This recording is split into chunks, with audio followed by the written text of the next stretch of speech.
allegedly told cops he touched the gun and knew it was in the apartment, helping them build a case against his own team. One rapper slipped on a drill. Another rapper dissed Oblock and regretted it. This is drill rappers who folded under pressure. Hound Q50 does a split on a drill. Hound Q50 was never supposed to be seen as the one who folded. He came up as one of the most talked about young faces tied to the Bloodhounds.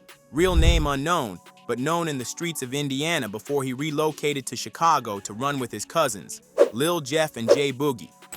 The three of them were tight. Lives, drills, beef, everything they did was together. But when it mattered the most, during a real step on ops, Q50 slipped. Literally. June 8, 2024 was the day it all came crashing down. Q50, Lil Jeff, and T-Slick pulled up to Trap City in a stolen striker, looking to catch a body. There had been pressure building between the Bloodhounds and Trap City over a chain that got finessed. It started as back and forth trolling, but now it was blood for blood. The Bloodhound crew wasn't just sliding for a name. They wanted revenge and another hat for the scoreboard. They pulled up to the block ready. Glock switches, black hoodies, and the engine running. But from the moment they stopped, something already looked off. Jeff didn't hesitate. He jumped out the car fast and pushed up the block, moving through the cut. Meanwhile, Q50 and T-Slick stayed by the striker. They fired off a few shots from far but didn't push up with him. It was clear Jeff thought they were behind him, but when he turned that corner solo, he was on his own. Jeff chased a Trap City member into a house. That was supposed to be a clean hit. But right before he could let off, Trap City Rob came bursting out the porch and lit Jeff up from close range. Jeff got hit right there on the porch and his body dropped. Q50, watching from a distance, started inching forward. But as he tried to get closer, he slipped. On camera, on live, mid-drill. It wasn't just a trip either. Q50's legs went completely out and he did the full splits in the middle of the slide. Some said he lost his balance because of the recoil. Others blamed it on the fear setting in when Jeff went down. Either way, he got up fast, but by then it was already too late. Instead of pushing forward, Q50 ran back to the car. Him and T-Slick jumped in and spun the block. They circled back around after a few minutes to grab Jeff's body and tried to rush him to the hospital. But Jeff was gone. The hit turned into a funeral, and the footage that started circulating online made it worse. That single moment, Q50 doing the splits while his cousin got gunned down, was replayed again and again. People started questioning his heart. Some said it looked like he froze. Others said he was just trying not to get killed himself. Either way, it looked bad, especially because Q50 had always portrayed himself as a fearless stepper. Some fans on Reddit had some interesting things to say, like, "That's them warm-up stretches they had us do in gym, looking like a failed attempt of a Jordan logo." Things got worse when Rico Recklezz stepped into the situation.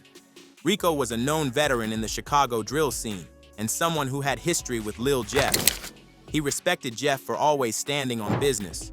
But when he heard how Jeff died and how Q50 and Slick didn't run in the house to back him up, he called them out. I ain't like the video. I'm gonna tell you why, and I don't get no what I'm gonna say. Get mad, start a war. I ain't like the video, man, because I don't know who was with him, but they ain't died with him, man. I ain't gonna lie, folk. If I was going on the drill with my homie, folk, I'm down with him, folk. I don't respectfully, folk, because we knew what the we signed up for when we popped outside, gang. Like, we go outside to do a drill, folk. Like, say if we go outside right now, like, I don't do violence, I don't do drills and shit, right? But let's say if I was doing drills, I bet we know what's going on when we pop outside, folk. Pop outside, for we finna. Bro, I couldn't even go back home if my homie got killed on the drill. We gonna get killed together because, respectfully, I knew what I signed up for. So once that happened, motherfucker pulled the full blitz that motherfucker. I don't care what come with it because we signed up for this. So the fact, like, I don't know, bro. I ain't like that. I ain't like that shit. Made my stomach hurt. Like, ain't nobody finna die with him. Man, run up in that crib too, man. Rico jumped on an interview and said what a lot of fans were thinking. That if you ride with someone to a drill, you don't leave them to die alone. He said Q50 should have ran up into that house with him, not stayed behind ducking. The disrespect came quick after that. Rel Vert, another Bloodhound, jumped in and started going back and forth with Rico. Q50 didn't stay quiet either. He hopped on his own story and told Rico dead homies, do some. That just fueled the fire. Rico got back on live and clowned Q50, giving him the nickname Q50 Don't Slip. He mocked the moment Q50 fell during the drill. I don't really know where I'm coming from when I'm recording this. You see, I'm on some balance that shit. But they used to call me Rico, don't shoot him. What the is your name is? Q50 don't slip? Shoot your ass tweaking. Now everybody had something to say. The moment started trending.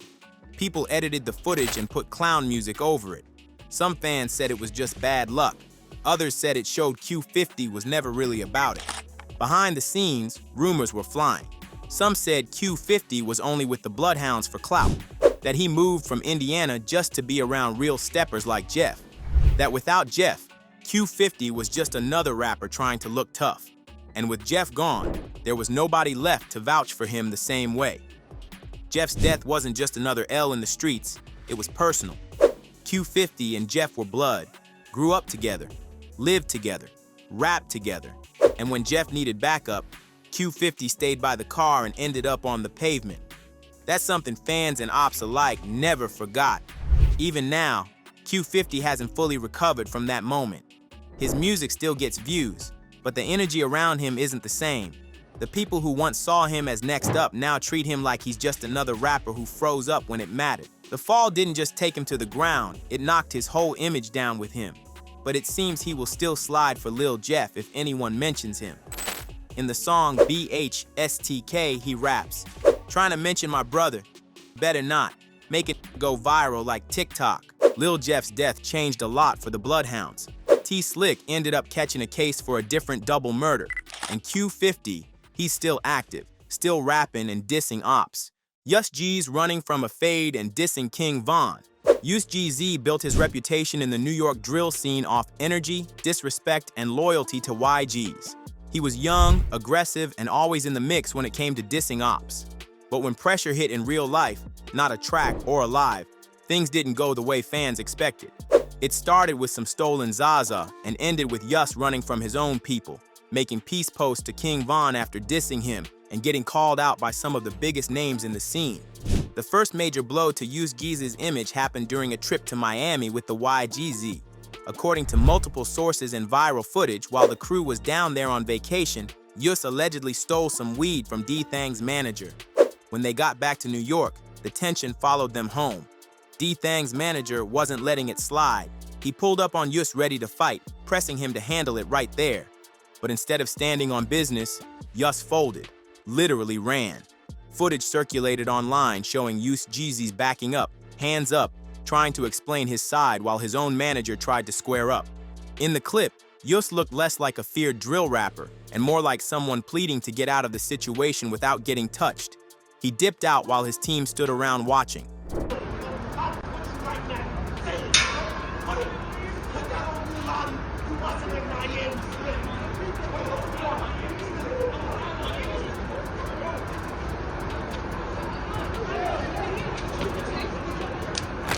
Ops saw the footage and had a field day.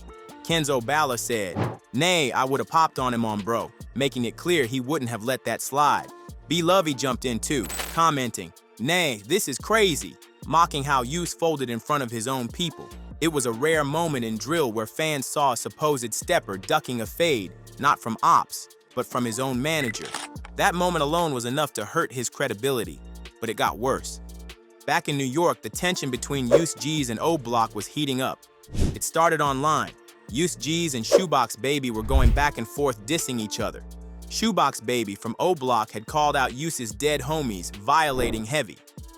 Yus responded by going at King Von, dropping a post saying he was smoking Von while playing NBA Youngboy in the background, an obvious nod to Von and Youngboy's beef. It wasn't just trolling. It was a direct diss to one of Chicago's most respected names. Smoking on that dead nigga, go pick him up. Where my mother? Pussy ass nigga stay in Manhattan. Come to the Bronx. I said I can see from King Von. Hold on.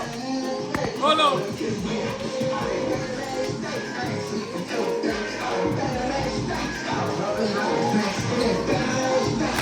But what Yus didn't expect was real pressure from the Midwest.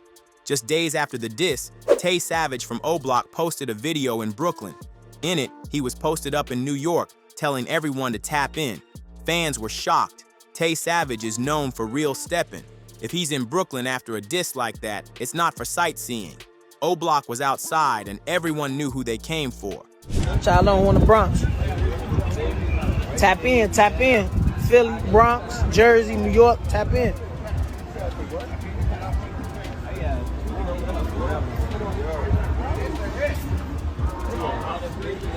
Suddenly, Yus Gz was no longer talking tough. He posted to IG trying to defuse the situation, writing, "Long live King Von," and saying it was all a misunderstanding. This was just days after dissing Von and bumping Youngboy. The post was so soft compared to his usual tone that fans immediately started clowning him. For drill fans, this was a huge L. Not only did Yus get called out for ducking a fade from his own team, but now he was backtracking after dissing one of the biggest names in the game. The pressure got too real. From YGs to Oblock, he was folding under heat he wasn't built to handle. In drill culture, image is everything. Folding under pressure, especially in public, sticks with you. And for Yus Gz, those moments might have done more damage to his career than any op could have. He came in the game as a Bronx youngin' with promise, but between ducking fights, trying to explain stolen weed, and apologizing to the same dead rappers he dissed, he showed that when the heat's on, he don't apply pressure, he folds. Op gets caught lacking after trying to rob someone. This guy's not even a drill rapper, but the way he folded, I had to add this in. It starts with him lying on the floor, being calmly questioned at gunpoint. No yelling, no threats, just a simple question, and he immediately spills everything. He names who set him up, who was involved, where they dropped him off, and who stood on the block. He doesn't even hesitate. It's like he came prepared with a full confession ready to go. As the questioning continues, he gets more specific. He explains that he was sent on a mission by people he knows and confirms it was all planned out on Instagram. He even provides details about who was in what seat of the car, who gave him the address, and which kids were standing outside when he got there. Every question gets answered like he's doing a school presentation. No resistance, no confusion, just full cooperation. So who robbed me? Trayvon Wright And who else? and Kylan. You trying to pay me with this, right? Yeah, they sent me on the mission. Trayvon Whose Wright and Instagram? Kylan. They sent you what? They sent me on this mission to come do this right here. To rob me again, right? Yes. Trayvon Wright and Kylan. I don't know his last name, but that's... The crazy part is, he starts describing the robbery like a crime report. He explains how much money he lost, what time it happened, and what kind of guns they used. He even remembered that one of the guns had a red beam attached to it. That level of detail isn't something most people remember in a traumatic moment. But this guy, he gave a full play-by-play like he's narrating his own downfall. Who's the dude that? Oh, the nigga that was in the passenger Who was in the seat. passenger seat with That's you? my homie Elijah. That's Elijah. my- Elijah. The address you gave me, whose address is that? That was just an address that they sent us to. They made Oh. they dropped us off. And who was those kids standing on the block? That's Boobop and them. They live over there. Nah, they was telling you we was coming, right? No, they wasn't. That's Yes, not they did. them. That's Boobop and his I'ma little really brother. knock you, cuz. That's Boobop I don't and give his a brother. By the end of the clip, he's named nearly every person involved, described the weapons, explained the getaway, and given up people who weren't even asked about. It wasn't just folding under pressure. He unraveled completely. So why did they rob me? What my shit? Look, I'm gonna tell you the whole story. Look. You don't So, tell me the story. them niggas wanted to buy a Rolex train off of me, right? Okay. 7,000. I meet up with them niggas by El Dorado Park. They robbed me, put me at gunpoint and everything. Once they What put kind me of at guns were gun- they? They was just black guns. I don't Black remember. guns. Did they have? Yeah. What did they have? And one had What they have? One had a beam on it, and then another one had What color was the beam? red. It was red. Okay. They robbed me with that at nighttime. And What then else is there? How many guns? And it was only 2 guns that I seen. I remember it was only 2 guns. And then that's when they Police robbed. is looking for you, bro. I know the police. That's what I'm saying. I'm waiting. And the for police them. got you, I'm telling nigga. y'all, They I've got been you, bro. out. This wasn't no tough guy. This was a complete collapse. There's no street code, no holding it down, no fighting back, just straight up panic and cooperation. You can tell from the way he was answering that he wasn't thinking twice. As soon as that pressure hit, this is the definition of what it means to fold under pressure. Dthang snitching allegations. Dthang is one of the most influential Bronx drill rappers, known for running Sev's side and building up RPT with tracks that went viral dissing the ops. But in court, that same energy wasn't there. During a major case that tied into a gun found inside an apartment, court records show that Dthang allegedly made a statement to detectives that changed everything. According to the documents, he told officers, quote, "I touched the gun. I knew the gun was in the apartment." That's it. One sentence. But in the world of street politics, that's all it takes to fold. He didn't name nobody. But he didn't have to. By confirming that he knew the gun was in the crib and that he touched it, he eliminated the "I don't know" defense for everyone else. In simple terms, he gave the cops confirmation that the gun wasn't planted, that it was real, and that someone in their crew had to be responsible. The pressure hit, and instead of staying solid, Dthang said just enough to tighten the case against his own people. The situation got even messier when Bando, one of the rappers connected to the case, ended up taking the full charge. While Bando stayed silent, Dthang's words helped detectives lock the story in. Fans and street watchers started saying Dthang dry snitched. He didn't point fingers, but he helped the police figure it out. On top of that, there's a video tied to this case where Dthang is holding the exact same gun that ended up being linked to multiple shootings. So when the statement came out that he touched the gun and knew it was in the apartment, it wasn't just talking, it was backed up by visuals. Ballistics tied that gun to 3 separate shootings, and now it was in a video, and in Dthang's own words. Even in a later situation, Dthang was heard saying, "I'm a civilian, I don't got nothing on me," trying to separate himself from the streets in front of police. That made it even worse for his image. You can't make diss tracks calling yourself the face of the Bronx, then turn around and say you're not part of it when things go left. From a fan perspective, this looked like the exact moment when Dthang folded under pressure. No matter how solid your music is, or how many ops you diss, once paperwork drops and you're tied to helping the police, even indirectly, your whole reputation takes a hit. The streets don't forget moments like this. And for Bando, he's still locked up while Dthang's outside, making music, but with his name now attached to one word that drill rappers fear the most: snitch. Click one of the boxes on the right or the left to watch a video similar to this one.